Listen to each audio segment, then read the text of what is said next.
I think it was 2021. I know it was post-COVID.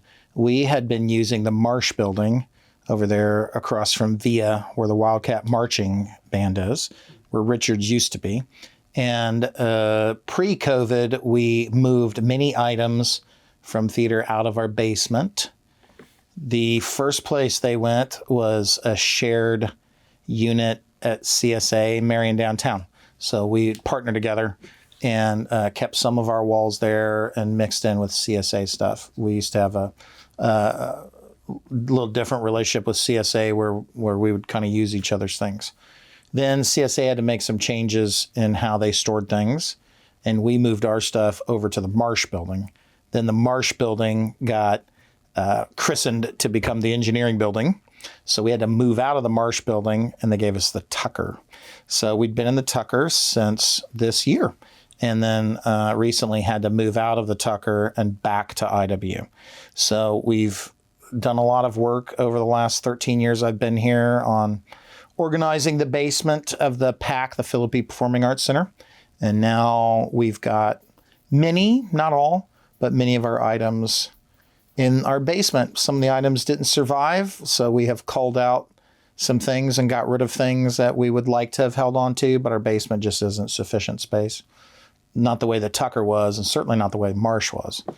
So yeah, this is, since I've been here, this would now, I think, be our fourth time in 13 years moving things.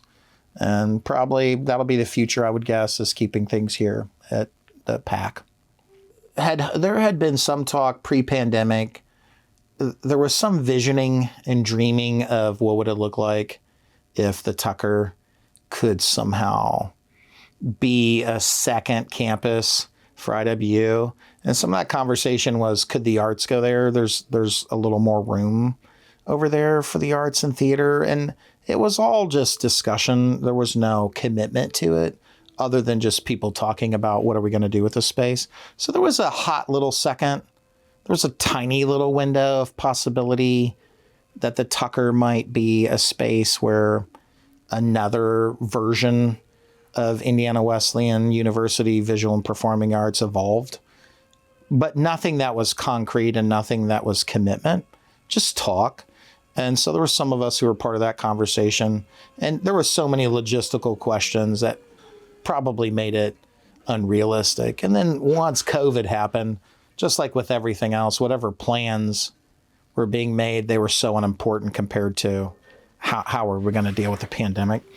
I think at the end of the day, it's probably was in IW's best interest to get it when we got it. And personally, it was in IW's best interest to get rid of it. So I think the school made the best choice it could when it made it. And it's probably made the best choice that it can now. Sometimes you take a risk on things as an organization and you take a chance and you try to invest in an asset that maybe you could do something with. And if it doesn't work, there's no point holding on to dead weight.